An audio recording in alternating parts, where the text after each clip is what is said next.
We're going live. We're going live. Are we live? Yeah, we are live. Welcome, ladies and gentlemen, to a Griever stream. A live reaction to Akatsuki no Yona, chapter 195. It was just confirmed to me by, you know what, let's get the name. I haven't even actually pulled up the link yet. So, because actually, believe it or not, Yona is one of my most, now that Seven Deadly Sins is over, and Shokugeki no Soma, of course, has been over, and both of them have been over for a while. Outside of a couple of reaction live streams, Yona is the thing that really I get a lot of views on. Yona chapters is really what brings the bacon home, so to speak. So I just want to get this name right because it was somebody. I can't navigate this shit very well. I'll be honest with you guys. Comments. There we go. It was Sirdevi Hariharan told me 46 minutes ago that the new chapter is out. And so then I looked and I found that it actually is out. So that's pretty cool. Dragon's Rage is in here, says, yo, what's up, man? And so, yeah, so I was like, okay, I finally got off my ass. I've been super busy, guys. I'm really sorry for the lack of content this week. It's basically, like, I didn't even have time to upload, like, some of the live, like, some of the Let's Plays and stuff. I know I got a couple out, like, at the beginning of the week or whatever, but I actually had, like, a 3-day break, and then there was, like, another now 2-day break from any content on YouTube. Like, I've had no, like, content or actions or anything going on, right? And that's been kind of shitty. That's been really shitty. But I'm glad because I got a bunch of whatchamacallits, painting. I've been doing a lot of painting, guys, and painting takes a lot of work when you're by yourself. Just saying, because it's not the painting itself. Well, the painting itself, yeah, that takes a lot of time, and you got to finish a coat. Once you start a coat, you got to finish a coat, and then the cleanup. The cleanup is brutal. The cleanup takes at least half an hour, 45 minutes. So, yeah, and work's been, picking up. So, I just have not had time and sort of not really the motivation to be working on other videos. Of course, there was a break in Shonen Jump. So, literally, it happened, I guess, at a good time, but, so, I actually just sat down about 2 hours ago, and I finally searched. It took forever to find the other episodes, the current subbed episodes of Shokugeki no Soma, the 5th plate season. Because I reviewed the first 3, and then I couldn't find a link for episode 4, and then I got behind. So I was just watching. I just finished recording it when I checked YouTube, and that came up, and I was like, okay, I can either make this video and, edit it and blah, blah, blah, and get that out, and that'll be my Friday content, or I can live stream now that the Yona chapter's out and then put out the video next week or Saturday or whatever. So that's what I'm planning on doing. Dragon's Rage also said, you get 1.5k views on Yona. Great job. Yeah, that's the thing. See, I really like Akatsuki no Yona. It's a really good, little known, little talked about manga, I feel. But I think it's really, really good. I've enjoyed it. I've reread it 4 separate times up until the current arc. I've read it 4 separate times. I think it's really good. I was reviewing it since, what chapter? See, once again, I think this is another one that I did not, I can check that while we're just waiting. The stream's fresh, so this is it's a monthly series, so there wouldn't be that many chapter reviews on it, but 22 videos currently. So that would mean I've been reviewing this since chapter 176, and I might have had a couple of videos on it on my old channel that I never re-uploaded, so to speak. So yeah, so that's the thing. But yeah, here's hoping that a live reaction here, honestly, this will be easier for me. Because, as I said, like, to review it and then having to edit that and stuff, this way I can push out more content, because honestly, I still intend to go downstairs tonight and paint where I don't have to work tomorrow. I still have to do a bunch of painting. I'm just trying to get ahead of the game here, guys, and it's kicking my ass, honestly. There's just been a lot of chores, a lot of work, a lot of bullshit going on, so, you know, that kind of stuff. Money problems, all that fun jazz. So yeah, basically, that's why it's easier for me to do a live stream, as I think I've told you guys in a few live streams before. It's actually easier than doing a review, because reviews, I gotta, you know, I try to, like, when I go, blah, blah, blah, blah, oh, shit, I fucked up. If it's live, nobody cares. Nobody cares in a 2-hour live stream if I stumble over my words, or if I say, say John and I say long, or whatever. You know, nobody cares, right? You expect for ums and ahs and mistakes and pauses and tongue-tied. It's live. That's the point. But if you do a recording, it's almost like you step up your quality, you step up your professionalism, and you try your best to get not so many ums, ahs, pauses, not too many cuts. You try to be funny. You basically try harder for a recorded video rather than a live one, I feel. Because live is just do it. Just say what's on your mind, keep everybody entertained. So, yeah. So, anyways, where I'm still really busy this weekend and stuff like that, this is just going to be easier for me, because then I'll be able to get the Yona video out, and I'll also be able to get a couple episodes of Food Wars out, is the point. Tenryo's in here, says, you got to check out Undead Unluck. It's one of the new and successful in Weekly Shonen Jump. Actually, have read it. I'm up to date on it. It's aight. I like the beginning premise better than what's going on right now, I guess, if that makes sense. You know, I like the character designs, I like the artwork, I feel like it's fun, but I'm not sure if it's something that I really want to be into reviewing, but I am caught up with Undead Unluck. I've also been reading the one with the, looks like the Beelzebub. I'm not sure, I really should check that. It looks like the Beelzebub artwork, the one with the cop and the dolphin. What's that called? Anyway, I keep up with that too, because I find that's just, alright, let's just see what's going on, right? So, it's like, I keep up with a lot of mangas, but not everything I feel like I'm passionate enough to review it, if that makes sense. Dragon's Rage is, I'm more read through a series once type of person. Yeah, I mean, in all honesty, it's because I find starting a series is so daunting. Like, I could have done, not this week because I was super busy, as I said, but last week I easily could have done my Assassination Classroom video. But it's so daunting. In the same way that it's daunting to start a new series from fresh, which has a bunch of chapters. I never understood that, like when people go, oh, One Piece is so long and stuff. But now I think I get it. I think I get it a little bit, because it was so daunting to start the series that I'm sure I would like. You know? Like, I'm sure I would like, not so much Attack on Titan and Assassination Classroom, which surprisingly I do like. But I knew, being a classic shonen lover, that I knew I would like Hunter x Hunter. Why did it take me till this year to start reading Hunter x Hunter? Why did it take me so long to read Magi? Magi is so good. Like, it's so good.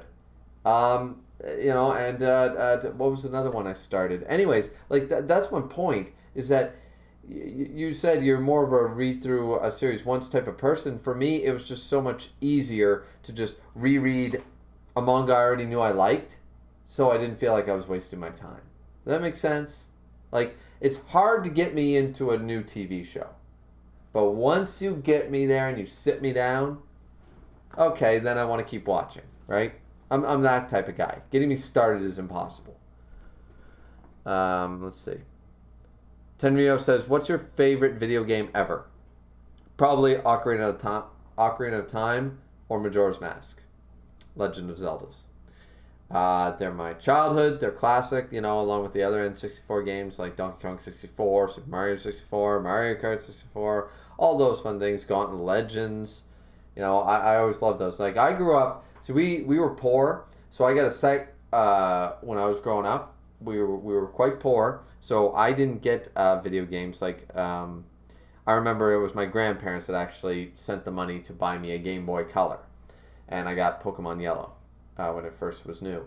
But that was a huge thing. That was, oh my god, something brand new. But I grew up on the Sega Genesis with the Batman Forever game and the Last Action Hero, Battleship, NHL 94, games like that.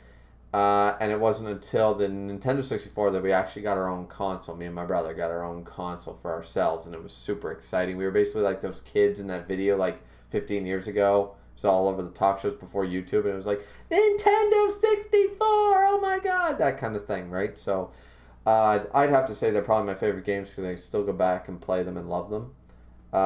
Just offhand, there are other games I really love. Final Fantasy VIII is a game that I will forever love. Dragon's Age. Yeah, Dragon's Age. Dragon Age. Trying to think. Fire Emblem, Radiant Dawn. Yeah, trying to think of a few. The original Pokemon games. I love a lot of games, to be honest. I love so many games. But if I had to pick one. Dragon Age says, favorite moment from Akatsuki no Yona.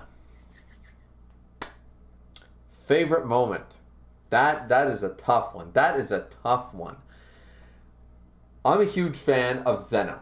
Zeno's my favorite character right beside Hawk. I feel like it's a bit of a Bon Escanor thing with me from Seven Deadly Sins. It's like sometimes Bon is my favorite character, sometimes it's Escanor, and they're kind of both vying for the top spot. Zeno and Hawk are my two favorites. So Zeno okay, I think my favorite moment is when Yona was captured. There were so many Hawk moments, like with him and soo-won. That's another dynamic I love that. But if just offhand, just thinking, there were so many great moments. But right now in my mind, I'm thinking the moment when Yona was captured or whatever. I forget what time. She's been captured like 4 times. Damsel in distress, anybody. And the dragons are all there. Hawk's there and stuff. And I think she was captured. This is when she was captured by the Zoo Empire or whatever. Anyways, because they basically said when they were threatening Buddy, said, "Where's our princess?" Basically, and they're like, "Ha! She's been captured, and you'll never get her back," and blah blah blah. And what can you guys do? And I think it was Kija put his white claw on Buddy's face and grabbed him up or whatever. They were up against a board and basically said, if one hair is harmed on her head, it will be nothing for us to burn your entire country to the ground over this one little girl. So do not tell it. They were interrogating him and he wouldn't tell them, and he basically went, if we find her and she's had any harm done to her, we will literally burn your country overnight. And you actually believe them, because prior to that, I believe it was prior, Zeno even said, after she finally collected the 4 dragons and went back to the priest, Zeno basically said, do you want to retake the castle? Because for the 4 dragons, if we actually try, we can overthrow this kingdom. It would not be that hard. And it's like, Zeno's being serious. That's creepy. And then later on, they basically say, you don't do this. We don't care about the politics. We are not she's not a princess of anything right now. We just call her princess. We're just a band of mercenaries. But at the end of the day, you hurt her, we are more devastating than an entire army of an entire country. We will burn an entire country to the ground for this woman. Tell us what we want to know, or your country is going to be leveled tomorrow. And I was just like, all right, yeah, believe them. All those serious moments, like with Hawk, Zeno, jae-ha, all those moments are always really good. I love all the serious moments when it's like, and you take them seriously. Like, they're not blustering. They're serious. Like, right now, I really hate, as you guys, if you've watched my current reviews on the series, I really hate Yona's attitude, because Yona, in this arc, even said, when they're like, oh, well, you have a man, do you, Yona? Well, it was Kubal or Kubo or whatever. I'm bad with the names in the series. But he was like, I guess I'll have to kill him. And she She just looks at him, blank stare. Hawk can't be killed by anyone. And it's like, and you believe her because we know Hawk can't be killed. He's literally on par with the dragons. Like, so it's like, what the hell? So it's crazy. Tenryo, will you ever read Kingdom? I'm up to date on Kingdom, brother. Tenryo also says you probably heard about it from King of Lightning. Actually, I started reading Kingdom from... Who did I hear about Kingdom from? Anyway, I've been reading it for 3 years. So I'm caught up with Kingdom, man. I like Kingdom. Kingdom's good, but I made a mistake. I made a vital mistake that has taken the wind out of my sails. One, I was way too invested in Hoken. And now that Hoken is dead and Shin has become the general, I literally went, okay, what happens next? And then I made the mistake of reading the history. I read the history of what actually happened, because this is all based in the history of China. And I mean, they'll embellish like they have. Of course, this is a fantastic telling of the history of China. But like the winds out of my sails for that series. I was so hyped every week. Now I'm just like, I feel like the series has now reached its conclusion for me. But anyways, we should get to the chapter here. Let's see if we can find ourselves a link. There were some links here, but let's see. Manga Freak will work. Yeah, let's use that. So hopefully there's no pages missing or anything. Sometimes I find that when I wait before like some official translations or some more reputable sort of sites, we get some weird stuff. So anyways, so let's start off here. We're on page 1 and stuff like that. I'll just quickly check the chat before we start. Kingdom is the seinen equivalent to One Piece, in my opinion, says Tenryo. Sure. I mean, yeah. I don't read enough seinen to say one way or another. I know I like One Piece more than Kingdom, but I really do like Kingdom. So, Dragon's Rage says, so you basically spoiled yourself by doing your research. It's like, yeah. Like, unlike Record of Ragnarok, which is unprecedented. Like, we can know everything we want to know about the gods and the humans, but the mangaka can do whatever the hell they want, can take the basis and just go like this with it, whereas Kingdom is literally the Chinese history in a fairy tale sort of way, right? So, I mean, yeah, I did spoil myself, unfortunately. Anyways, so first page, chapter 195, The Last Wish. So we're seeing Juhan here, and he's finally got his like mustache goatee thing going on and stuff. And what did you just say? Father, right now you're not in full use of your judgment due to the illness. We can continue this conversation after you regain your presence of mind, and what's more important, after you recover a little. My sons, I have more to say, so listen, I don't have long. So we all figured at the end of the last chapter when it said your father is taking a turn for the worse, we figured that this would be the time, because remember, Juhan and Ill's father was also a fan of the priest. Once again, this flashback was done poorly. Unlike, people complained about the Odin flashback in One Piece. The Odin flashback didn't leave details out. It followed Odin. We saw Whitebeard. We saw Roger. We saw them interact. We saw them find a poneglyph. We saw them like how they went to Laughdale, and we know that like Shanks and Buggy did not go. Like we got information. We got stuff we wouldn't know otherwise, right? By this flashback. This flashback here leaves out like the details, like him burning the priest to the ground and all this stuff. Like it just comes out of left field for this guy.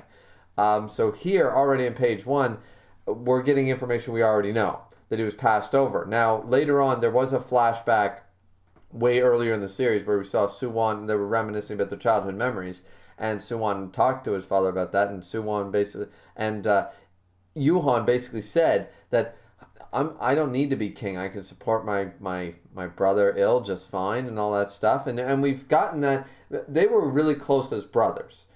The whole his wife thing, the whole Yeon-hee thing sort of split them a little bit and stuff, but he's still trying to support him as best they can. So this is interesting. This is interesting, but we knew that this was going to come. So we seem to be going at a good pace here. So next page we have the next sovereign of this country is Il. And we see Il there crying, saying, "This is the king of Koka's Ju-nam's last command." Okay. And we see Juhan, like, shocked, maybe a little pissed off. But I always find it funny, the little hats they wear. They're like they're just stupid looking. I always found that. But, I mean, it's whatever it is, you know.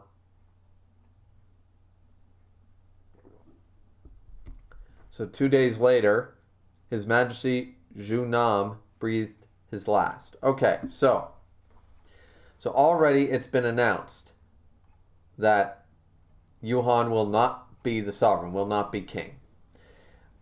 He's already done like all the things that we wanted the details of, like burning of the priests, like this tyrant, this evil man who would lob the heads off prisoners and chuck them over the city walls and stuff to a defeated nation. We don't get any of that information. Because unlike like Gemma Teller from Sons of Anarchy, Juhan doesn't tell Yeon-hee anything. She's not an old... Yeon-hee is not an old lady. She's basically a court lady, and she sits down, she shuts up, and she does what she's told. Really didn't expect that type of character, honestly. And so this flashback is feeling more and more like just dragging on to get to chapter 200, which will have some big reveal, but... I don't feel like this chapter or this flashback has given us very much, but because we already knew this information, we're just kind of seeing what we already knew real time. Does that make sense? So, I mean, let's see. The next page says the successor was Lord Il. That came as a violent shock not only within the royal palace, but to the Sky Tribe, but to all 5 tribes. We got Mundok, we got... Johnny, we got the Fire Tribe dude, forget his name. So there's all this. So those are the tribe leaders at the time. So they're the same ones during his father's reign. After all, the undefeated conqueror, Lord Juhan. Once again, why didn't we see that transformation from the young, brash, but honest and caring and I'll protect your secret and I'm more about a in the moment type of guy, but an honest, loyal guy. Conqueror, the undefeated conqueror. Why is he a conqueror? What changed? What do we not know? You know, that's the point of a flashback. I gotta stop harping on that. Okay, so who enjoyed immense popularity with the people, he would, and had been expected to become an even greater king than His Majesty Ju-nam had been.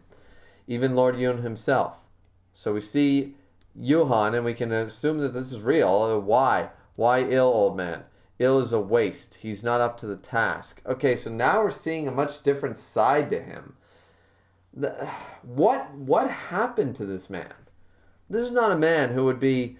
I mean, sure, to be fair, assuming that this all happened before all the conquering shit, we could see him as an older brother. I mean, it'd be like sort of me. Like right now, my father owns a company. Me and my brother work for him. But I'm the eldest.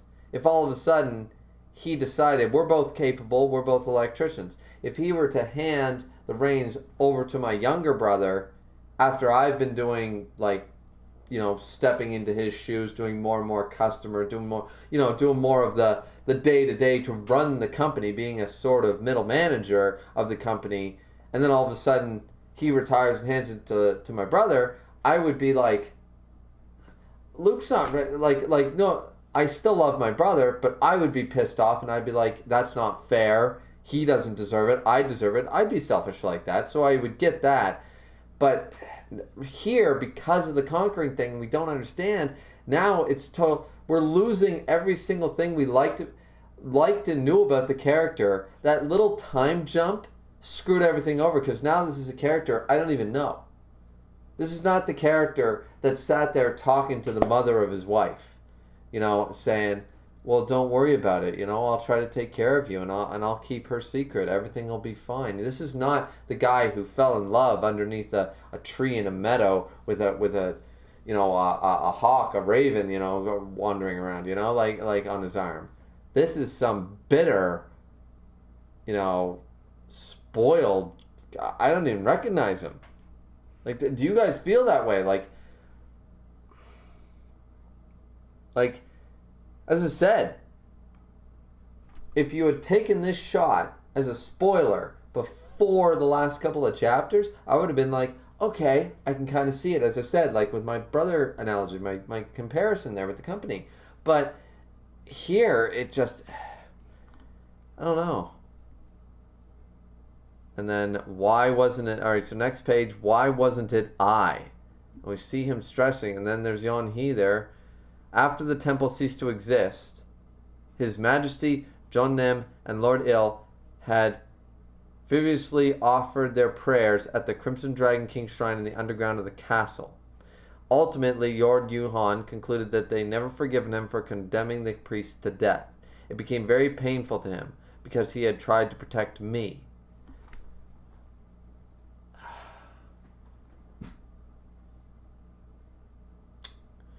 Okay. So, he had a bad day. Then he sort of accepted his fate. Okay.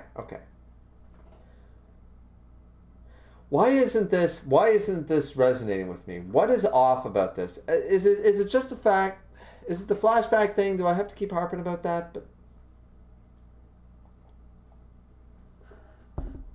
I'm trying to figure out why these last two chapters are rubbing me the wrong way. Like, completely. I'm thinking right side, it's going left field.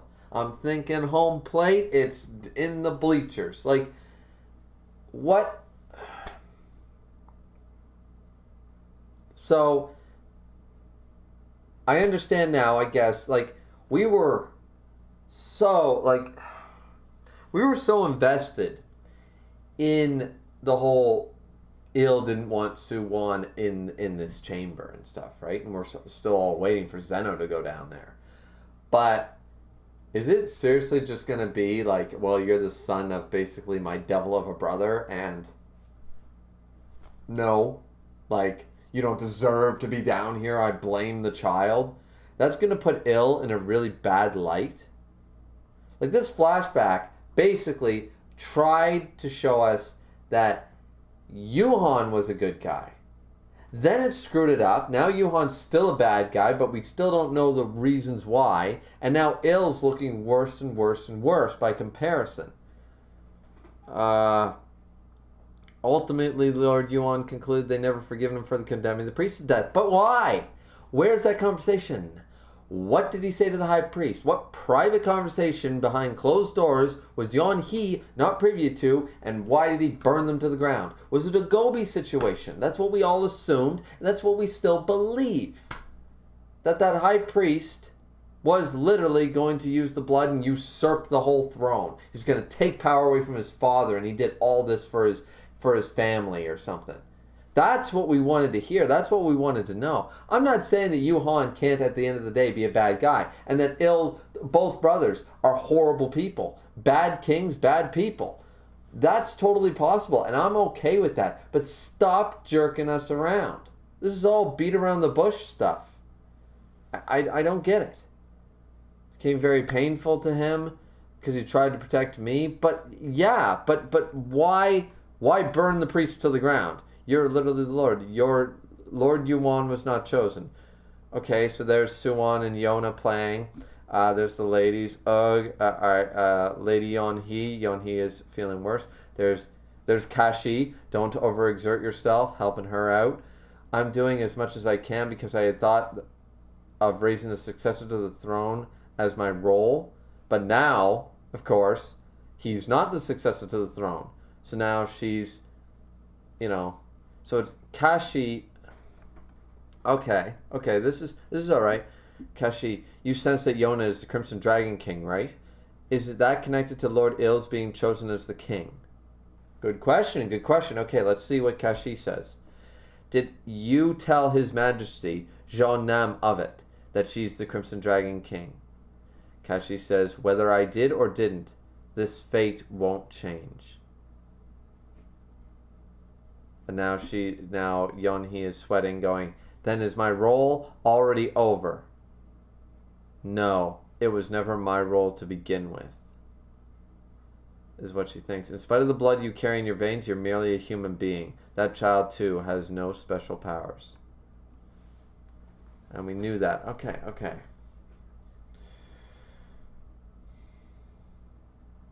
Now this is a good dynamic. This is interesting because I didn't even expect it. I didn't even think about this possibility. This page has really opened my eyes a little bit here, because did you tell Majesty, is that why Il was chosen? Because if you make Il the king, then that makes Yona the queen. Yona is the Crimson Dragon King. And Il and his father were both heavy pray to God, and now God has been born. You know, it'd be like going to church.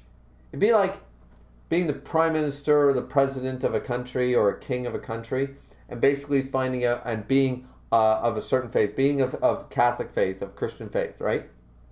And you pray to God. Then you find out that one of your kids, literally one of your grandkids, is the reincarnation of Jesus Christ. You're like, well, shit.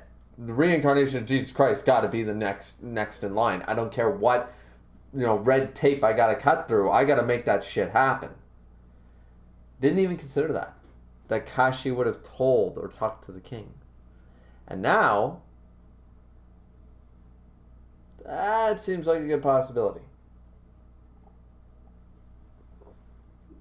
All right, so that makes a little more sense. That actually makes a lot of sense, because she doesn't confirm or deny. That means it's true. Whether I did or didn't, this fate won't change. She's referring to, I'm assuming here that Kashi is referring to the fate of Yeonhee being in pain, suffering the headaches, the Crimson Dragon illness. I'm assuming she's talking about that. This fate won't change. Or, because she doesn't say Yona's fate or her fate or whatever. She says this fate won't change. So, talking about her and her sickness. So Kashi, 99% sure here. I'm going to say, for all intents and purposes, until proven otherwise, she told the king, and that's why Il was chosen. Because they are both believers in the Crimson Dragon King. And Yona being the Crimson Dragon King reincarnation, okay. Then is my role already over, and it was not hers ever to begin with.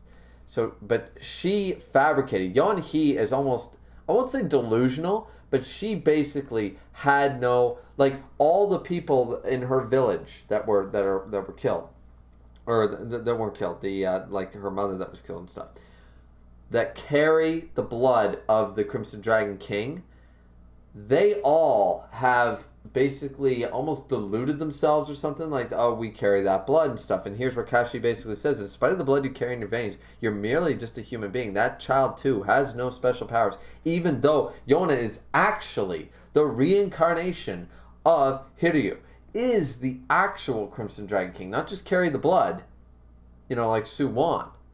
Yona is the Crimson Dragon King, but that doesn't matter. I mean, is that child too has no special powers? Are they talking about soo-won? Or are they talking about, I think they're talking about Yona there, because Yona does not have any actual special powers that we've truly seen. I mean, the power of leadership, the power to move people. We've seen soo-won do the same thing, the power to move people. Luffy does the same thing in One Piece, right? Like, that's a quality of character. That's not really like a God-given gift necessarily. So, okay, in spite of the blood you carry, this is a really interesting page, guys. Sorry for, staying on it so long. So, but my point being is that their people have pretty much deluded themselves into thinking, like, my role, she set this role for herself. They basically live in seclusion because they think that they've deluded themselves into this point of basically isolation and it's miserable, she finds a way out, and she's now lost, so she tries to find herself a role as an heir. And she, like, Yeon-hee basically created this role for herself in her own mind. And now she's saying, no, it was never my role to begin with. There was no role of that way. That wasn't, it's an age-old thing passed down. It doesn't mean, like the people of her village convinced themselves, almost brainwashed themselves from their own stories to say, we have a role to play and we need to keep, it's sort of like some of the dragon villages we've seen, like, we need to keep doing this, even if it's good, bad, or fucking horrible. We need to keep doing A, B, C, because that's what the people before us did. They're basically drones drawn to a conclusion they don't even know. They don't even realize. You know, that there's like some empty promise in the future. Oh, it didn't happen in my lifetime, it'll happen in this. And we saw that. We saw that with the jealousy and the anger and the resentment in a lot of like Shin-ah's predecessor and jae-ha's predecessor. We saw that in them. Even Kuja's father, we saw it in their character that, like, they've been living generations this way for something to happen, under this delusion that something was going to happen. Now, you could argue that, yes, well, the Crimson Dragon King was born, but she's still just a girl. You know, in the same way that these people have the literal blood of a god or of a dragon, and they're still just humans. And that's what Kashi is saying. In spite of the blood you carry, you are just a human being. There's nothing special actually about you. There is no role. There is no divine destiny that you were in charge of, that you needed to push yourself this far for. It's sort of like exercising every single day at the gym and finding out that you have you're convinced yourself that you have to work out every day to stay alive. Meanwhile, what you're doing is counterproductive or something like that. But you continue to do it because you're, I don't know, I just find this fascinating, because this is a total, like I was talking left and right field, this is going backwards now. This is something I saw my field of vision back here. Meanwhile, it was behind my head. This is a total different direction than what I originally thought about. So we'll jump to the next page. We'll check the chat really quick, see what people are saying about it. MC Dude is in here, says, good afternoon. Good evening, good sir. Dragon just says, I mean, we got information from this flashback, just not very much. Yeah, like what really? You know, that's my question. Dragon just says, I just want more Juhan. Right, because Juhan, the only thing we got from this flashback is that we got introduced to him as a character, not as this conqueror and tyrant we heard about, and then we were led to believe he was basically like Hawk, and then they jump again and basically say, no, he's a fucking tyrant. It's like, what's the point of the flashback if you're not going to show me that transformation? That basically, like, that'd be like watching episode 1 of Star Wars and skipping 2 and 3 and jumping to Darth Vader and be like, you know Jake Lloyd? Yeah, he's him. It's like, wait, what? Like, imagine watching A New Hope, Empire Strikes Back, and right before Return of the Jedi, you watch The Phantom Menace, and then you watch Return of the Jedi. That's what it's feeling like right now. It's like, whoa, wait a minute. How did it go from A to B? What was the point in showing me The Phantom Menace in between Empire Strikes Back and Return of the Jedi? What was the point of that? You know, that's what this flashback feels like. It feels like we're in the middle transition between the final act of this story, and you're giving me nothing, though. You're giving me information, but it has no meaning because I haven't seen episode 2 and 3. You know, so, yeah. Dragon Giselle said, I guess my predictions for this chapter was wrong. Yeah, I mean, I think that right here, we're only a few pages in, and this is done me a 360 here, or 180. Dragon said, I'm trying to have patience with this flashback. I was too, but I've lost a lot of patience, though I'm really intrigued right here. This is really intriguing me with Kashi and her signs of the future, and now everybody seems to know that Yona's the reincarnation. Like, what's the plot? Well, where's the power play going to come from? You know, it's a little more interesting than it has been. Dragon says, I mean, she didn't really say yes or no to the question, so how is that an answer? Exactly, but saying, like, it's always done for dramatic effect, but literally, if you point blank, like I was just watching Sons of Anarchy and it was the same way. When you avoid answering yes or no to a yes or no question, the answer is yes. 99% of the time. If you avoid answering the question, or if you ask another question to answer the question, anything outside of, if I ask you, you know, did you kill this person? Anything outside of no is yes. If you don't just blatantly go, no, of course not. If you go, why would you think that? The moment you say, why would you think that? Then you did it. Or you know who did, or you're involved somehow. Like, outside, when you ask a yes or no question, outside of N-O, those two letters, being part of that response, the answer is the opposite then. 99% of the time. That's how it's an answer. Yeah, MC Dude just said, sometimes dodging a question can say a lot. Exactly. In anything, like, I've watched too many Murder, She Wrote and Forensic Files in my lifetime, guys. But every Criminal Minds, Law and Order, Sons of Anarchy, Breaking Bad, fucking, you use any fiction, Harry Potter, TV, book, Lord of the Rings, anything outside of saying no to a yes or no question is yes. That's what it means. If you dodge the question, it's the answer you don't want or you don't like. That's the way it works. Like, I was rewatching while I was painting Sons of Anarchy. I don't know if you guys like that show. It's amazing. But some seasons are bad, but whatever. One guy goes up to another guy and basically said, did you kill this person? And he pauses. Pauses can say a lot too.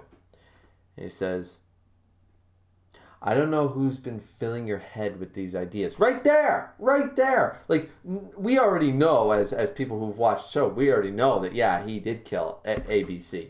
But the fact that he doesn't just blatantly say no, he goes, what are you talking about? No, of course not. That means yes! And even the character in the show is smart enough to know that and go, course. And then the whole season's about him knowing without knowing because, as MC Dude just pointed out, dodging the question basically confirmed it. So, I mean, there's a lot here, and I'm not, like, this is good. This is good part of a chapter already. We're starting off pretty strong here. We're jumping to the whole, all right, Juhan is not going to be king. Ill's going to be king. They know it's the Crimson Giant. We already have the illness. We have soo-won and Yona growing up with Hawk. We have, like, things are moving forward. This is good. And this new dynamic I'm really enjoying. Dragon's Rage says, damn, can't argue with that. Well, I mean, you can. And, I mean, I respect everybody in my chat. I always respect your opinion. I'll have my opinion and I'll agree or disagree. But that's just always the way I've seen it. Like, if you say anything from yes or no question and it's not no, then what is the answer, right? I'll be right back, guys. Just got to double check on my roast. Got a roast in the oven on low. So, I'm making gravy out of it so I can cook the shit out of it. It's just a piece of shit. So, for any of you cooking fanatos like myself out there, don't worry. I'm not going to burn the roast. I'm not going to overcook it. Don't worry. But yeah, I'll be right back. Oh, I got to change the brightness first. Jesus. Come on. That's a problem. I start these streams and then all of a sudden it gets really dark. Let's go. Yeah, that's better. Yeah, that's better. We got some more brightness back. Okay. All right. I'll be right back.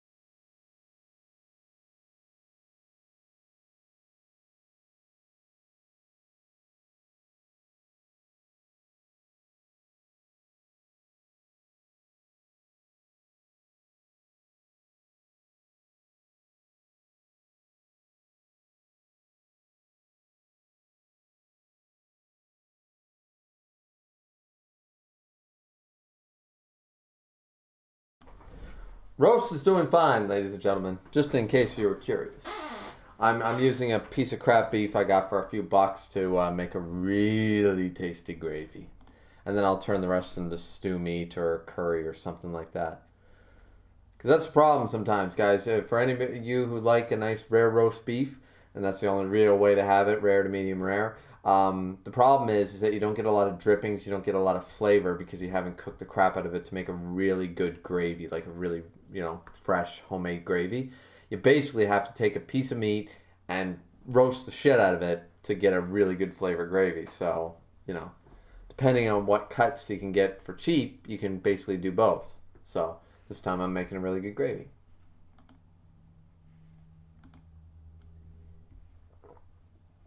Let's check the chat. We got Kevin Esquilel in here saying, remember Yona while finding this diary? She questions how her mother was murdered, and Kashi tells baby Yona about her being born from the Red Star. Yeah. Yeah, yeah, okay. I mean, I know that. So we'll have to keep going and see. So here we got Yona on the next page saying, from now on, that child will have everything she can take in her own grasp. Everything she can take in. And you are the same.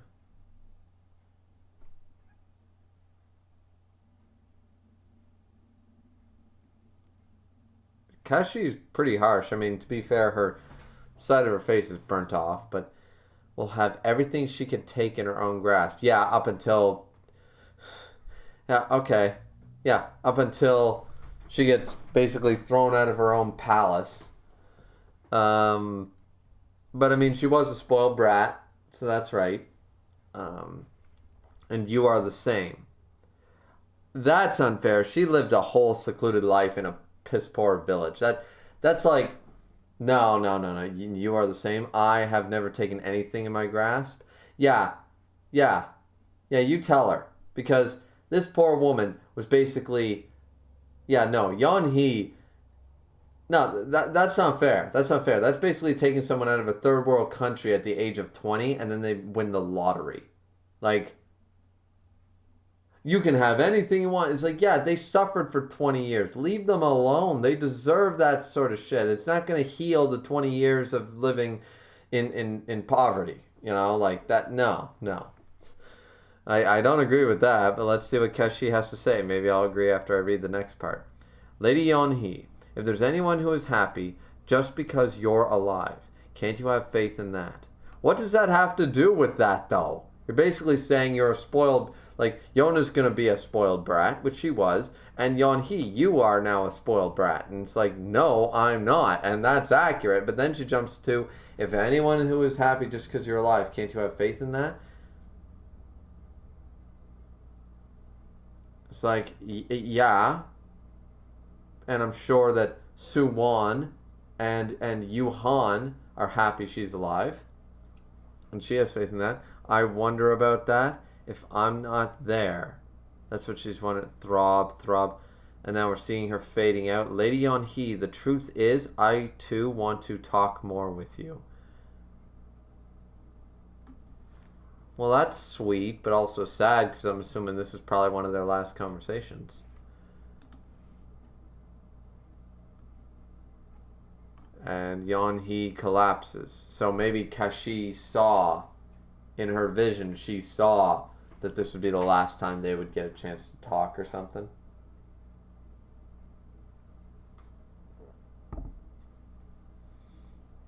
So Yeon-hee has collapsed. Soo-won, Yona shocked. There's Juhan. So maybe she is dead. I always took it that she was really ill and not mobile, but maybe she can... I don't know. Let's see. Lord Juhan, I heard you collapsed in the gardens. I apologize. I felt a little dizzy. I'm already better. And she's trying to get up. She looks like crap. Yeon-hee grabs her hand. I said I would protect you, didn't I? Don't hide anything from me. And this is where Yeon-hee breaks down. She hugs Yeon-hee. I revealed to him that I had contracted the crimson illness. So then Juhan knew about it. Okay, so Juhan did know. A. Soo-won, You're leaving the castle? This is Yona. Yes, I heard Mother's moving to a quiet place to take care of her health. Is Lady Yonhee alright? I'll no longer be able to see soo-won. Yona is upset. It's okay. Even after I move, I'll still come see you, and soo-won's right. Okay, because soo-won did do that. I'll be leaving the Crimson Dragon Castle soon. And then this is all Yonhee. I wonder if I can go on living like this, because she's in a lot of pain. Oh, no. This is either going to go sweet or really bad. Lady Yonhee, His Majesty. Someone is here? Who? And it's... Okay, so of course Il has become the sovereign. Lord Il. It's okay if you stay as you are, Miss Yonhee. Don't move, please. So Il has come to see her. She's already married, but Mrs. sounded too formal for their relationship, so I'm writing it as if they're addressing each other when they first met. Yeah, okay, that's fair. Because, yeah, so Miss Yonhee. I heard you were ill. I came to convey my best wishes. After all, we haven't been able to meet much at this point. I must have broken your heart, no? I mean, yeah, because they were friendly. Before the whole priest thing, they were really friendly. Lord Il came to convey his best wishes to me? Or is Il blame? See, as I said, the way this is drawn, this is either going to go really good or really bad. I have a feeling. I'm just going to call it right now. Does Il kill her? Does Il kill her? Because... Oh. Like, I have a feeling. I have this weird feeling. But, I mean, as I said, it's either going to go really good, and it'll be sweet and sentimental, and I'll choke up a bit, or it's going to be really bad. Even though you did nothing wrong, you've gone through cold days. Well, that's true. Like, basically, they stayed apart, you know. He wasn't able to talk to Il, wasn't able to spend more time with Kashi, who, even at the end there, conveyed, yeah, I wish I could talk with you more, too. You know, they could have been more closer friends, that kind of shit. You know, and really none of this is Yonhee's fault. Il was too overexcited about Yonhee, in all honesty, so was the High Priest. It's all between Juhan, Il, and the High Priest. That actually has nothing to do with Yonhee. So, Lord Il, what are you? I feel the same. This is all her thinking. I wish I'd been able to do more for you and for Kashi. I'm so sorry. I'm sorry, Lord Il. So he says, I'm grateful to you for having been so kind to Kashi. Please take care of your health. Go easy about it and get well. So, oh, he hasn't been crowned yet. So now he's about to be crowned. Okay. So, Yuan is standing there allowing Il to convey his wishes, and he seems resigned to that, and it's okay. So, Il, and so maybe they... Because remember, we've seen, like, Juhan did say to... Juhan did state that, like, I'm just here to support my brother. I have no need to be king and stuff. So he got over this at some point. So maybe this is where he's...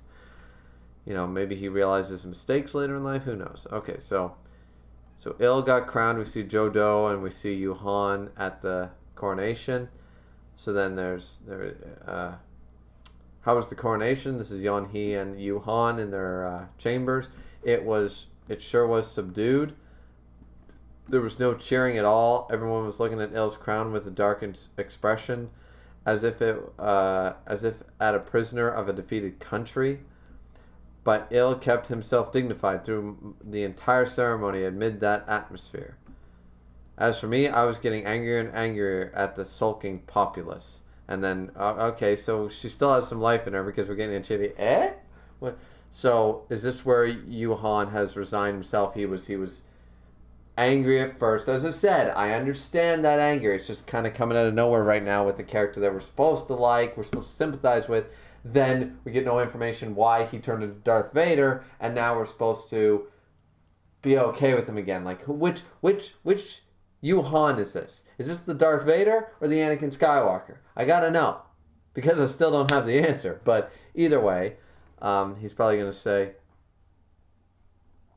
yeah, here we go, Juhan defending his brother. And we knew this from later in life. Yeah, so I thought, what attitude is that towards their new king? Isn't Il bearing himself creditably? No, don't feel depressed before he's even done anything yet.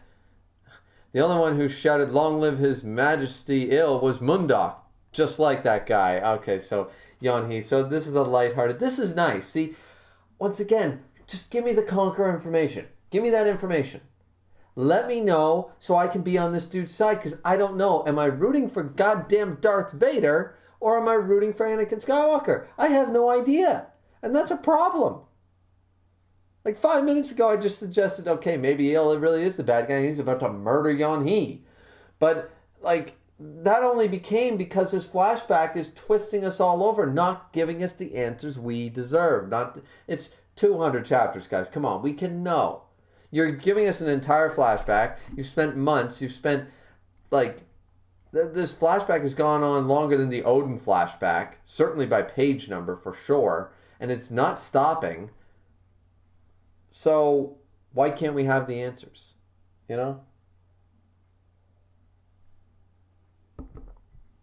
I mean, I like this side of him. This is the guy that we knew before. This is the Juhan that we were like, okay, yeah, this is soo-won's dad. He's a good guy. He's reminding me of Hawk. Yeah, all right. And here we again. The only one who shouted was Moondok. It was just like that guy. It's like, yeah, see, because Juhan is like an older Hawk. Moondok is Moondok, who's awesome and stuff. See, they're all awesome. But we had the, like, 2 chapters, like the last 2 chapters being Juhan is evil and burning people at the stake randomly. What? So, yeah, I'm still... Seeing as how he has few on his side, I'll have to support him and rally the country around him. Lord Juhan, if I just think about it, it's not a big deal whether I became the king or not. There we go. So he was pissed at first, natural reaction, and now he's like, well, I can't do anything about it now. Better support my brother, you know?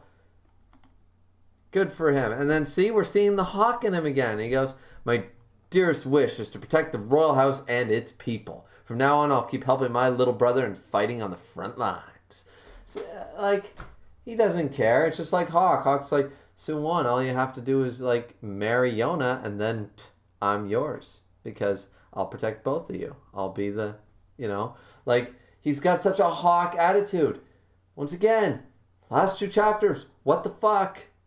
What the fuck? Because this chapter is showing us everything we assumed and wanted to know. Like, okay, all right, so I'm behind this, but this is the dude who, once again, cut off people's heads and lobbed them over the walls. Oh, okay. Sure he was.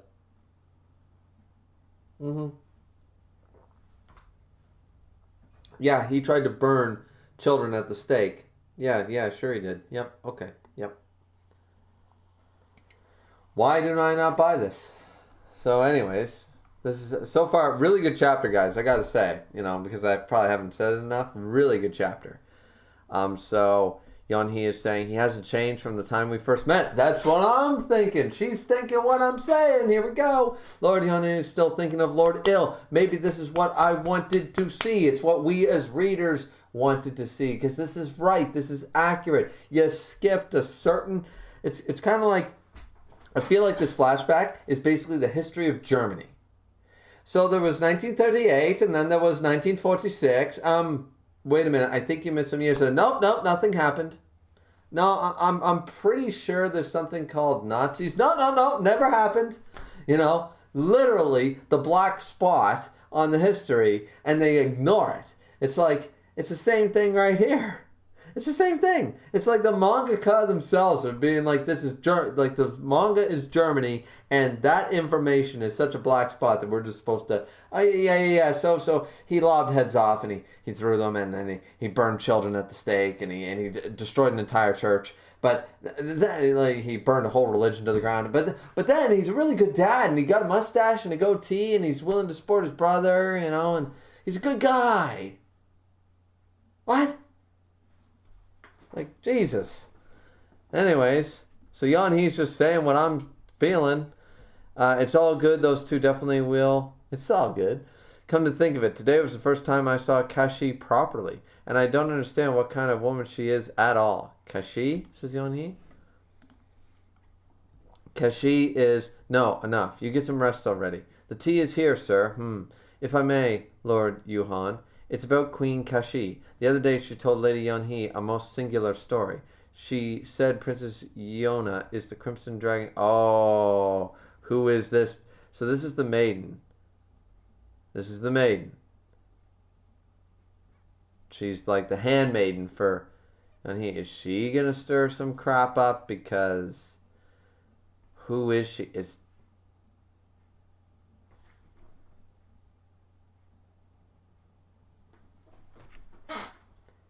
that Gobi?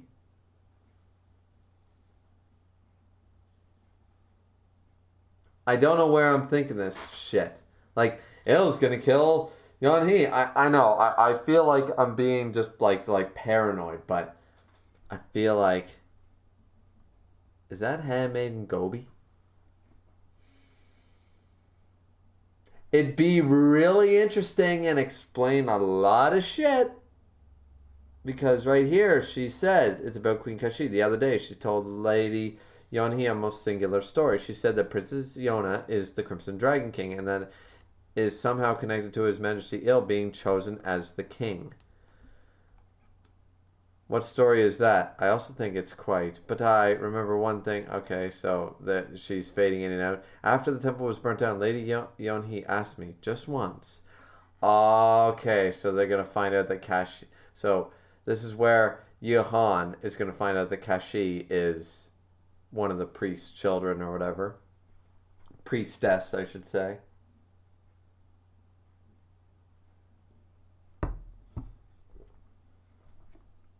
Feel like we're getting some Game of Thrones level shit here. That she wished to look for two priests in training, a girl named Kashi and a little boy called Iksu. Yeah, I like the caption right here, unless this is actually Gobi. What kind of busybody retains such a trivial event in her memory for 15 years? Yeah, no shit. Like, that just... I mean, Kashi, I guess, is...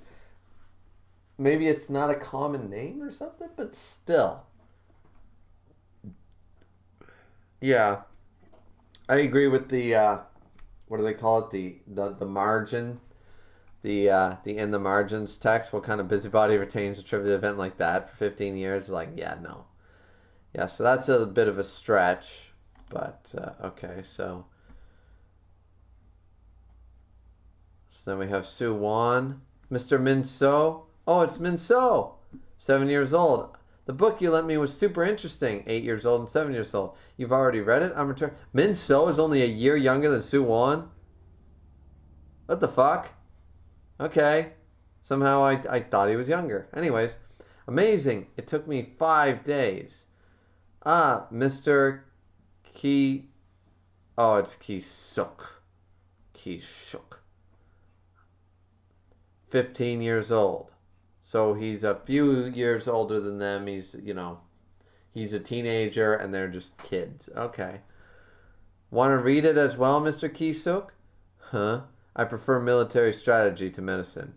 If it's treaties about military strategy, I'll lend you some. Please come to the library. Okay, and there seems to be Yeonhee. Okay, so we're seeing Ki-suk. So Min-so, Ki-suk, we already knew Min-so was there taking care of Lady Yeonhee, and we knew, alright, so Ki-suk is now around. Alright. This place has become more lively, don't you agree? Is this the same woman? I don't know. It doesn't look like her, but she's done her hair different, so it could be. I don't know if that's the same handmaiden. This place has become more lively. Don't you agree? And actually, Gobi's too old for her to be that handmaiden, I suppose. Because Yona was a child at the time, but she's only 16, 17. 10 years wouldn't have made her like that. So, yeah, okay. Never mind. Bad theory. I don't know where these theories are coming from.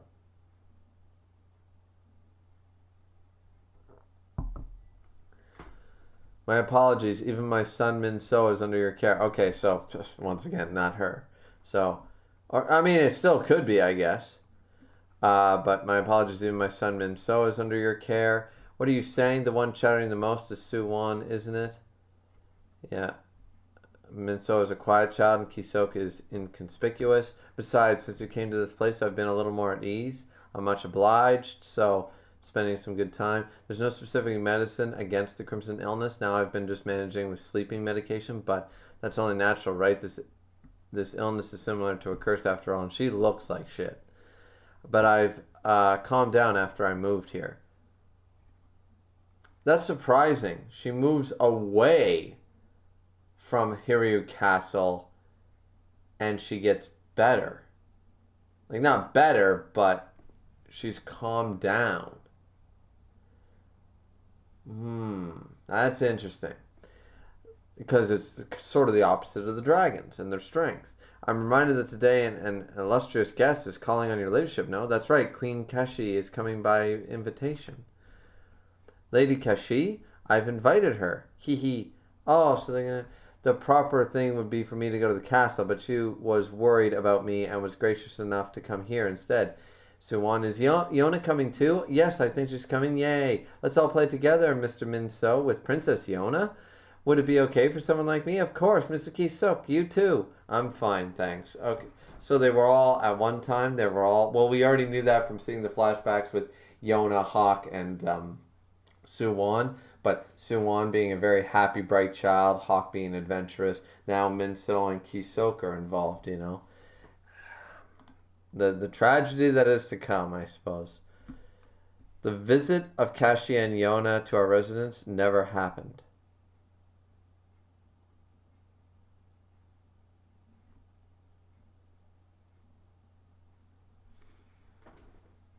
We learn later that while the carriage was on its way here, Kashi was attacked by rebels and murdered.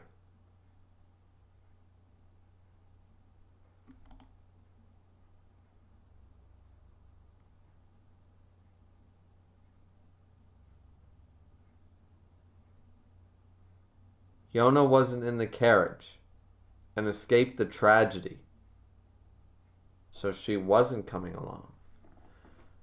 That had been the first time Kashi had left the castle since marrying Lord Il, because I had invited her to our place. And now she's weeping. But Kashi would have seen her own future. No, she said, the only future I can't see is that of my own. I believe she said that in the last chapter. So she was not able to foresee that. But hold on a minute. They thought that Yona was coming too. So in a roundabout way, see, that's a weird thing because, like, okay, if I can't see my own future, but I can see everybody else's future, and I was to be murdered, can I not see my murderer's future? And in that respect, I do see my own future because I see my murderer murdering me in the future.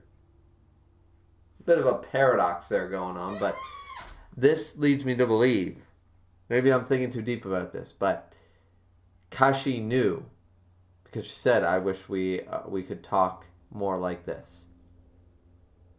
And as I said, that's probably the last time they talked, and it probably was. And now they were going to talk. She knew this was pending because she could probably see Yona's future. And to prevent her daughter from dying, she went in the carriage alone or whatever, knowing that. So maybe I'm just spitballing here, but well, that's wow. Oh man. So that's the last of Kashi, just killed by rebels. But is that the real story? I mean, it's possible. You know, it's funny, like in manga and stuff, we always, or in fiction, we always try to look for the cutting edge, like every single thing is going to be Death Note, right? Like everything's going to be the Da Vinci Code with 7 layers of mystery on top of every event.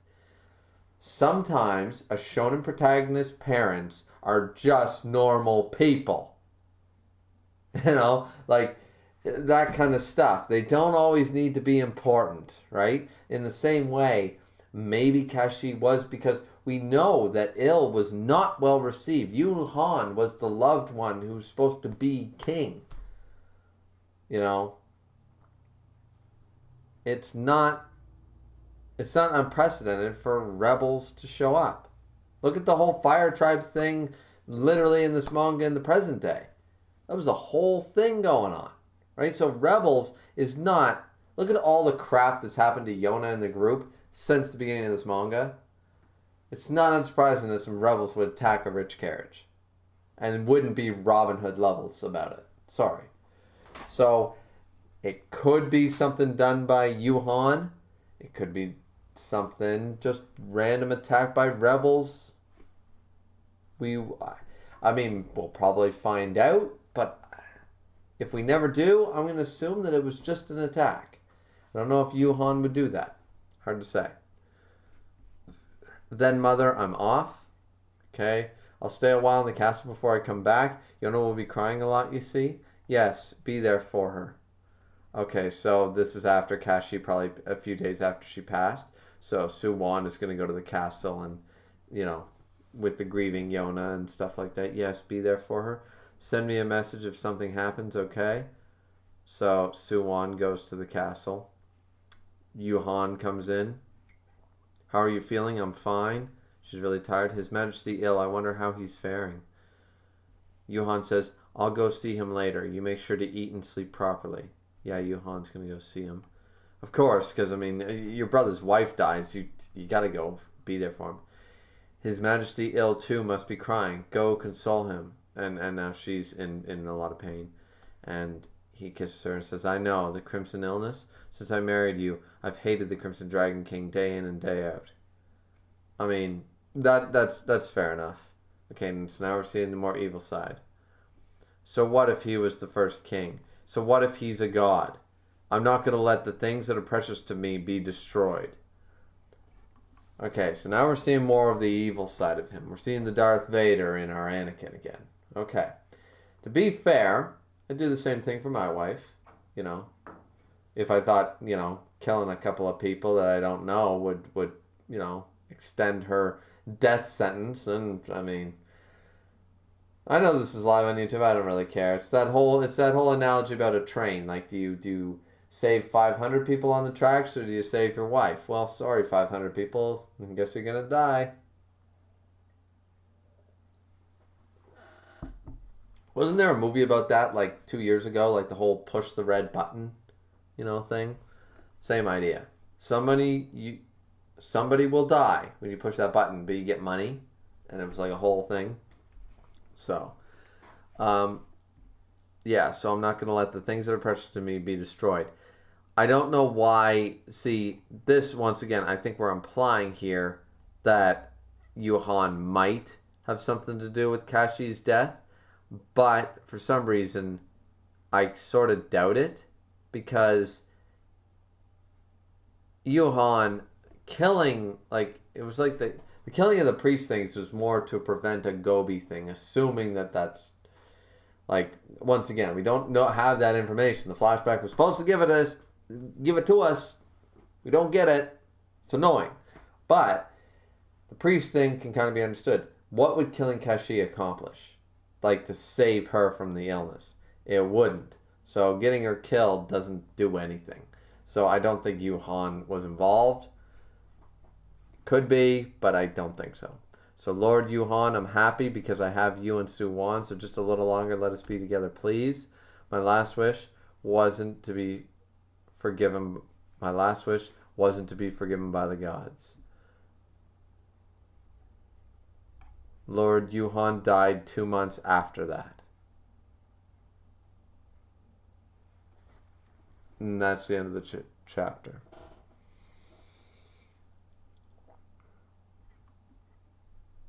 So, does Il think that Juhan had Kashi killed? And then Il kills Juhan in revenge,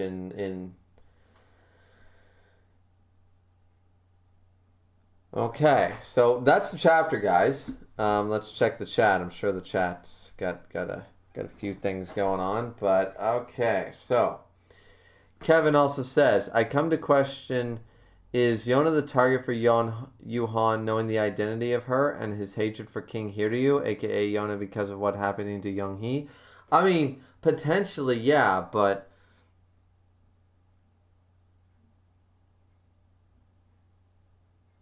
like by the logic of this chapter, we're supposed to believe that Juhan believed that killing Kashi would somehow help her illness. Or killing Yona would somehow help her illness.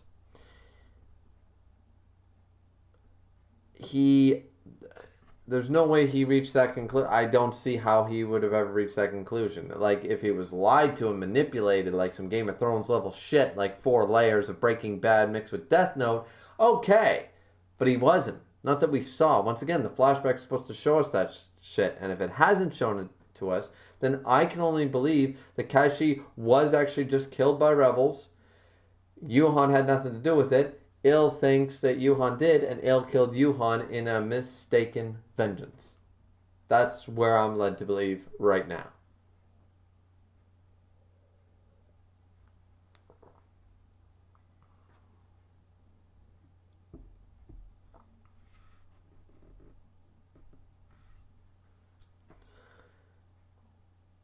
Dragon's Rage says, viewer, why flashback? You'll know soon. Viewer, that's the problem. Exactly. Exactly. If you have a flashback, it has to give us information. There has been multiple flashbacks in so many manga series. But whenever it's done, we go back and we go, holy shit. Like, wow. Right? Bleach. The Pendulum Arc with Kisuke. Toriko. The 3 brothers. The Midoriya flashback. Full. Amazing. 2 examples just pulled out of my head right away. The Odin one even gave us a lot of information. It did not skimp. We know that certain parts, like, we're not going to find out the end of the story like Roger found.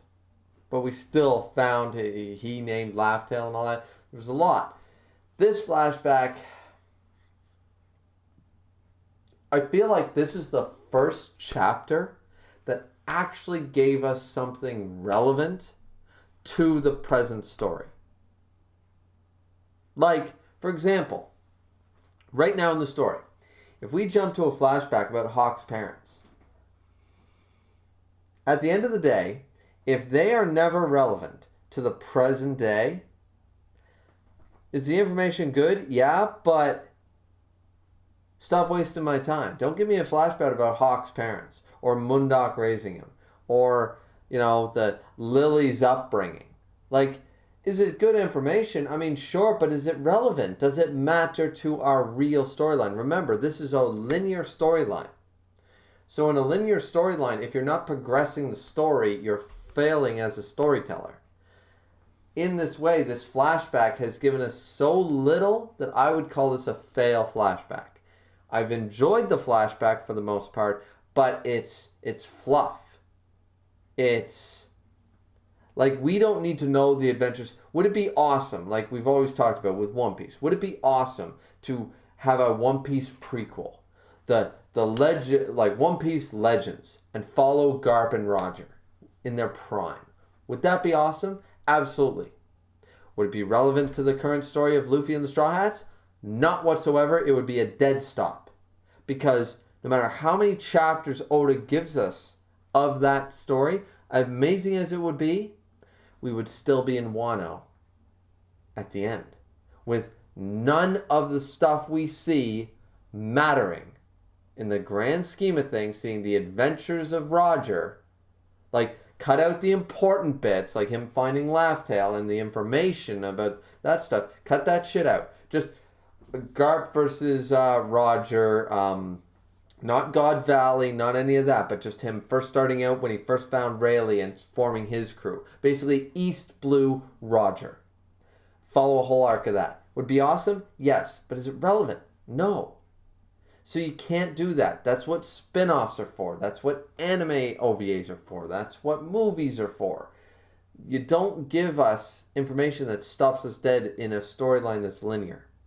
So, in that way, I just feel like this flashback has been mostly useless. When we jump back to the present storyline, all the only new information we will have is that, from what I understand, Juhan still did all those horrible things. Seemed to be a good guy who, I guess, flipped a switch off screen once in a while. And Kashi was killed by rebels in a carriage. That's the only new information that we've had in this entire flashback. Nothing else is actually new. Like, the character designs are new. But who cares? These characters are all dead. Like, nothing here has actually given it, like, I don't know, man. So, Kevin says, she tells Hawk to protect Yona. There you go. So she saw a vision there. That's true. That's good. Kevin also says, now we know why Il favorited Hawk over Soo-won. Maybe he wanted Yona to marry Hawk to be the next king. No, I think, I'm sure that Il and Kashi talked. And because remember, Il was a huge believer.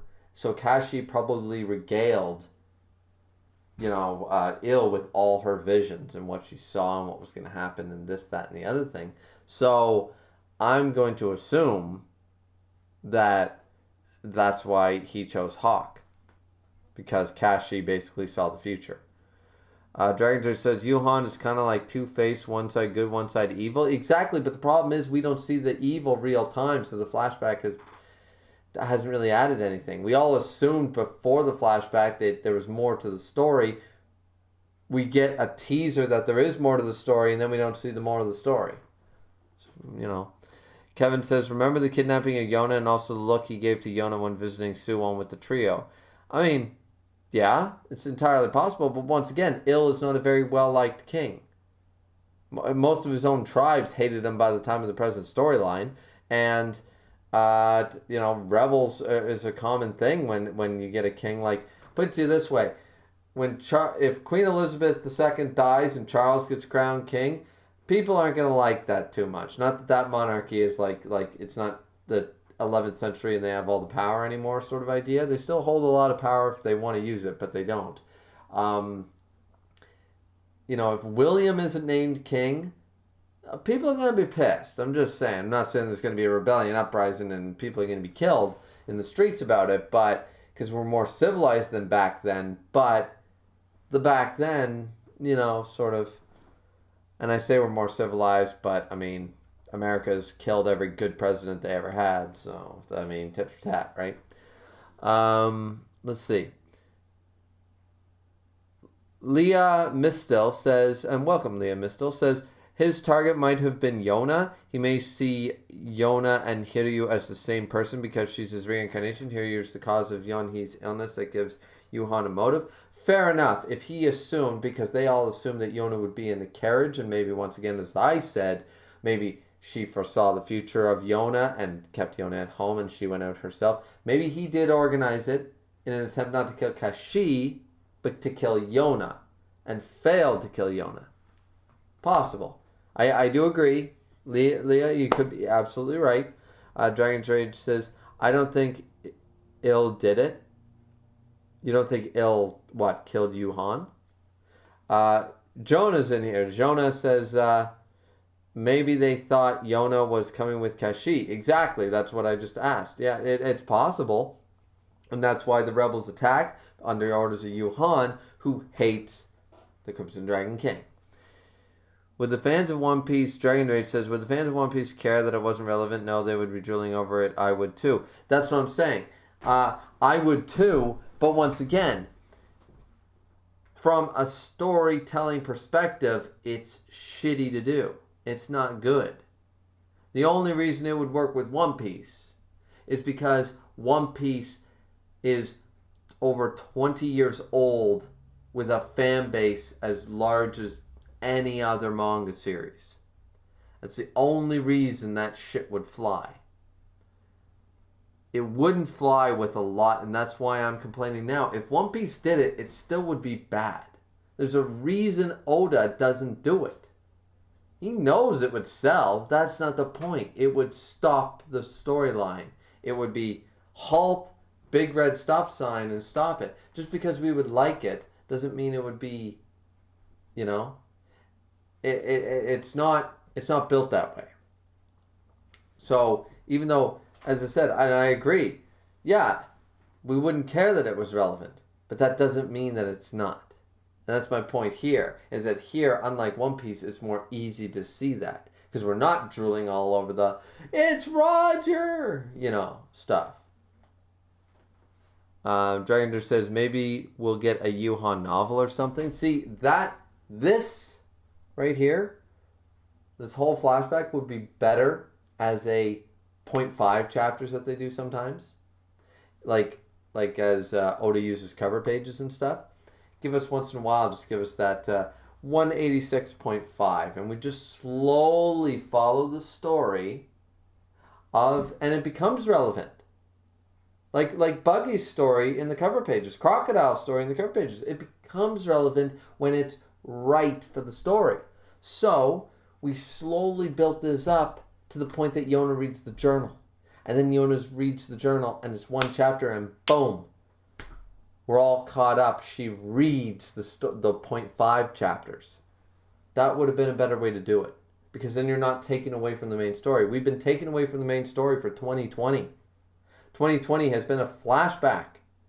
And it has given us nothing. When we jump back to Yona sitting in that closet reading a book, we will have the same amount of information we left with.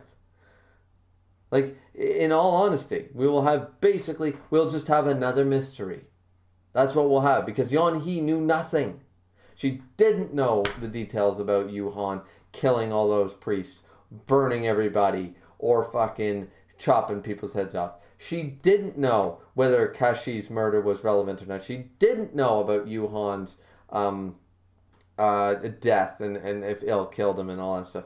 None of that's confirmed. She was bedridden by this point anyway, so everything that she writes in that diary at that point is just as much speculation as us as viewers not actually seeing the murder. So that's the problem, is that this flashback, though entertaining, is kind of like, okay, with a monthly series, you can't have a flashback go for 10 months. Sorry.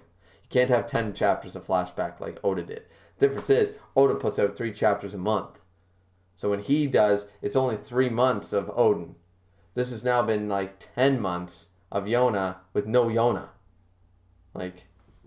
So I don't know. Maybe I'm in the minority about this, guys and gals. But I just feel that this was a poor timing. This was a bad idea. They should not have done it this way. That being said, I need another beer. And the stream's only been going for an hour and a half, so we can go a little longer. You guys want to chat, pose your questions, keep talking. Whatever you want to talk about. Doesn't need to be Yona and stuff. I feel like I've beaten that horse enough. So, all right. I'll be back to read more comments. So let's see the movement. I got 8 people in here, guys. Let's move some stuff while I get a beer.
All right, we're back.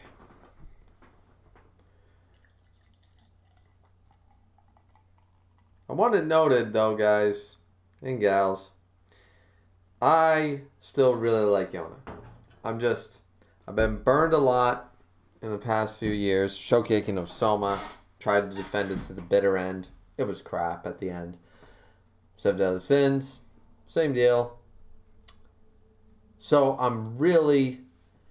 I get really antsy. I get really hesitant when I'm seeing things that I'm like, no. When I'm seeing some signs of some things going like, wait, why? What? When characters, that's the first sign. And Yona did it. When characters stop acting like their developed character, that's when you know. It happened in Shokugeki no Soma with Arena. That was a huge it was just a huge telltale sign that this is wrong. The manga does not know what they're doing anymore. You know, and that's literally when it started really going downhill. So, in the same way, with Yona acting so uncharacteristic for Yona, I'm very worried about the direction of the series in this arc.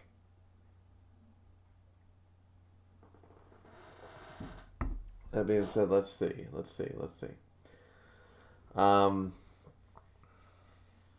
Dragon says, I fear that this flashback is going to skip Juhan's death. I know it's probably not, but it's still in my mind. It's going to. It just already said it. 2 months later, Juhan died. They'll jump to Juhan being dead, or Yeon-hee grieving after his death with soo-won.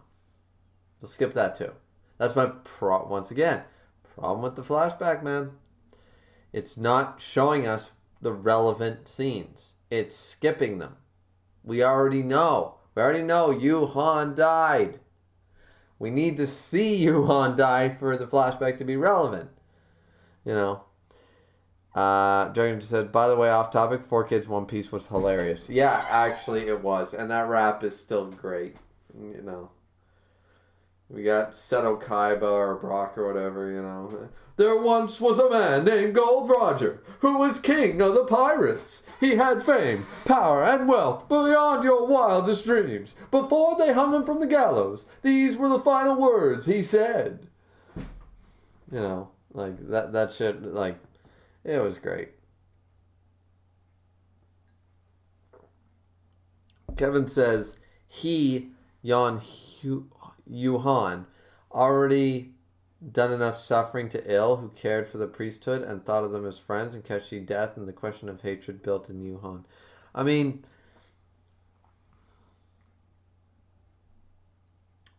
see, once again, this could go any way, and the problem is, I'm sick and tired of saying the word flashback.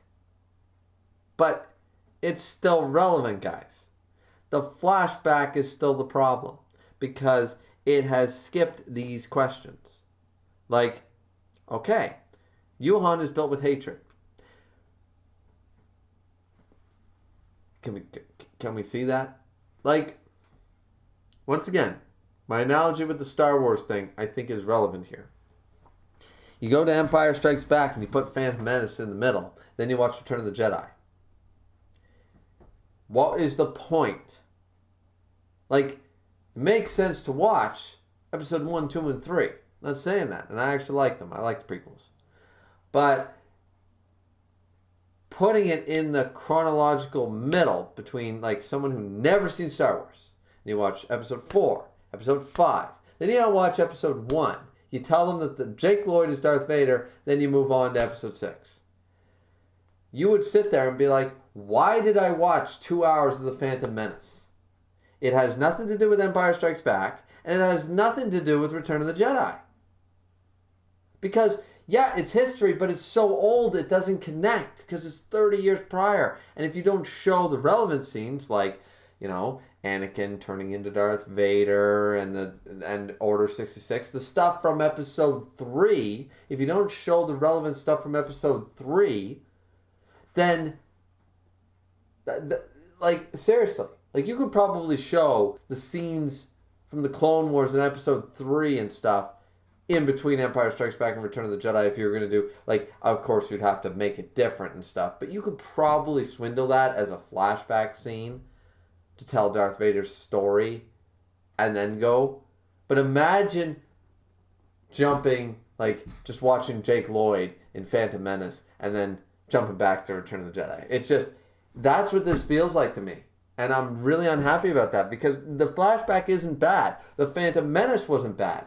But if you put the Phantom Menace in the wrong placement of viewability, in the wrong spot chronologically, then you're not going to enjoy the movie. Because you're going to feel it's out of place. What's happening? I don't understand anything. And then by the time it's over, you jump back to the present and you're like, what the fuck was that 2 hours for?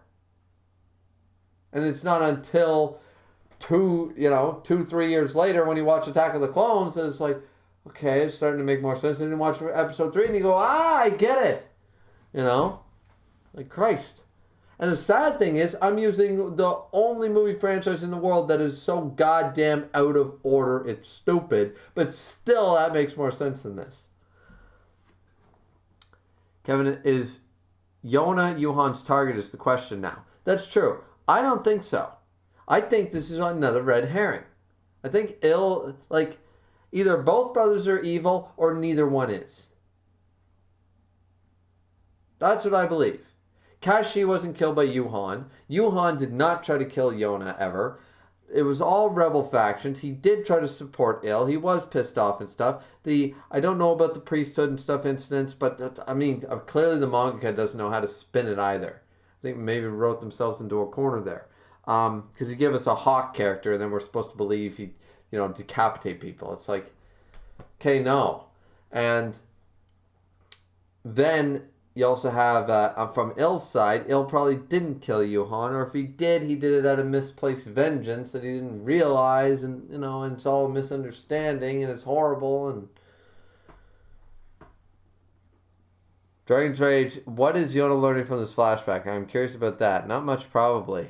Yeah, like she's reading this diary, and she's getting as much information as we are. I mean, once again, for her it'd be interesting. It'd be like me reading my grandfather's Navy journals. Sure, it'd be really interesting to know what my grandfather's days at seas were like with both the British and the Canadian navies. As a navigator, as a captain, that would be really, really interesting, right? But how does it affect my tomorrow? I guess that's sort of the equivalent. It'd be really interesting to read those things. He didn't write any journals, unfortunately, so we don't have them. But I would be interested to know. But he's dead. I can't have that information. But, once again, whether I had that information or I did not, how is that going to affect my present day? Is that going to affect my work week tomorrow? Is it going to affect my outlook on life? Am I going to divorce my wife? Am I going to cut my own dick off? Is there going to be such a life-changing event that I quit my job, divorce my wife, cut my own dick off? Is it going to be life-changing? Probably not. So in that respect, you got to give us something. You got to give us something that's relevant, because if it's not really that relevant, it can be interesting, but it needs to be relevant.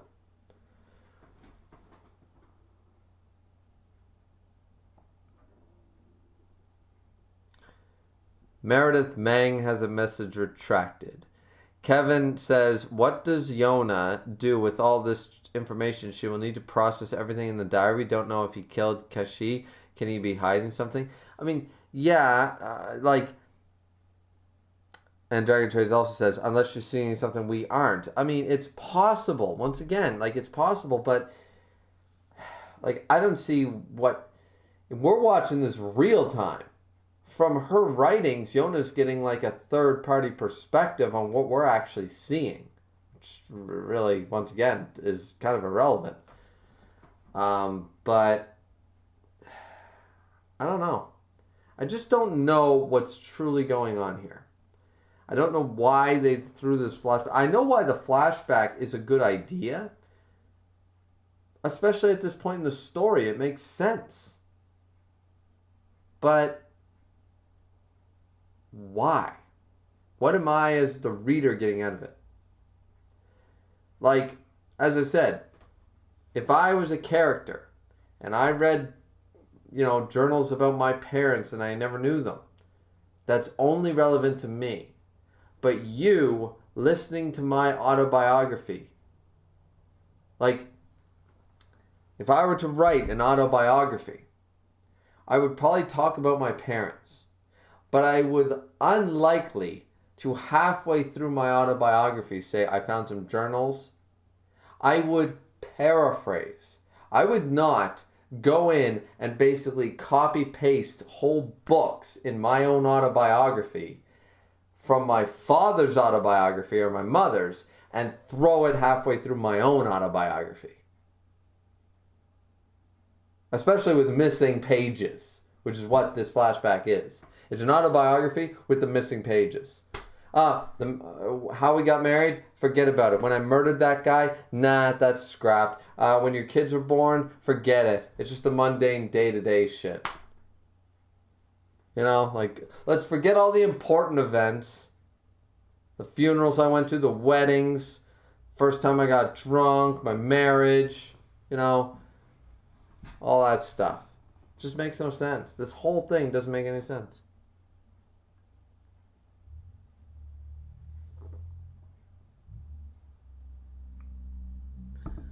Remember he said to Young-hee, this is Kevin, says, you are a woman I can trust. Now does he feel betrayed by Young-hee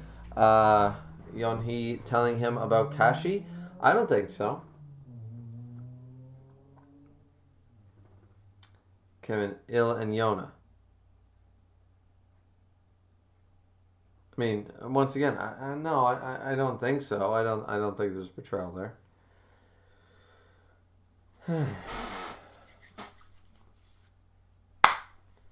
Yeah.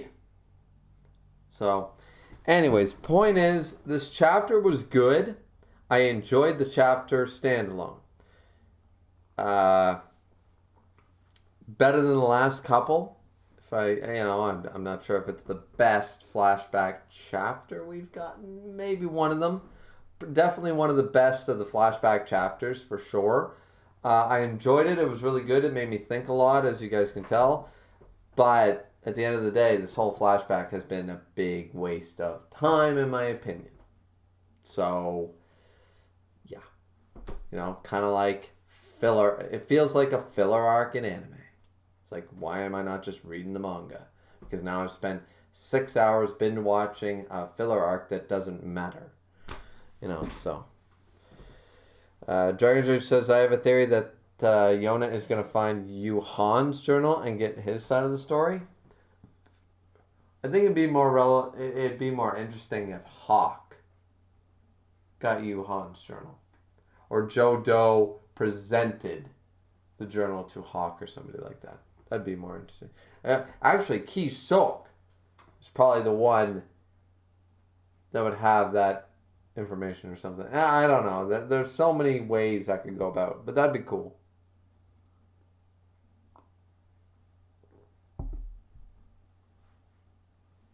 Kevin says he knows the identity of Yona from the court lady that told Young-hee about Kashi and Ikso. Yeah, I know that, but I don't think he felt betrayed. I don't think there's any betrayal levels going on there, I guess. Maybe I'm misunderstanding. Kevin, your first language, it might not be English or whatever, but some of your sentences are a little not structured well, so sometimes I'm missing your point or who you're exactly talking about, so sorry about that. Maybe I'm just misunderstanding.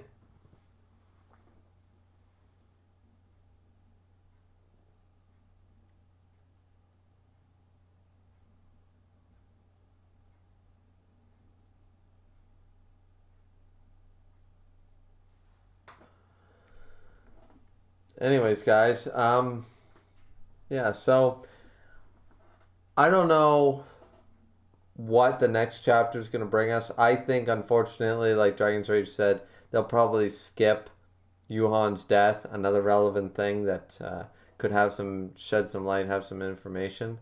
So, we'll have to wait and see. But I don't know what 196 will bring, but I mean, I'm looking forward to it. I really am. This was one of the better chapters, as I already said. So I think I'll call it a stream. You know, it's been a while getting some YouTube content out here. A little rusty around the edges, you know.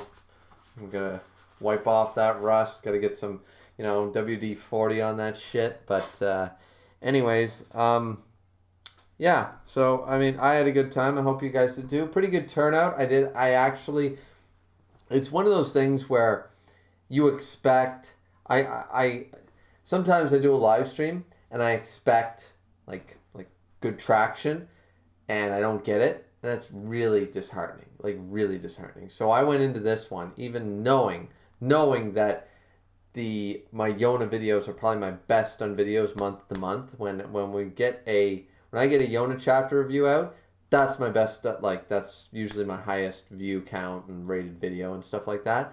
So you would expect to do a live stream, you'd get quite a bit. But I've been burned by that before, and then the live stream kind of sucks. So as a result, I went into this assuming I wasn't going to get much of a chat. But I got a lot of you guys in here. I got Meredith in here. I got Kevin. I got Dragon's Rage, of course. MC Dude was here. I might miss a few people, but I got Joanne. I got, I know there was Tenryo was in here for a while. There's Leah. So some of the people that only comment on and watch my Yona content were in here, but that's good. This video was for you guys and the stream was for you guys. So I hope you really, really enjoyed. I probably won't be doing a review alongside of this live stream because I think I got enough of my thoughts out and stuff.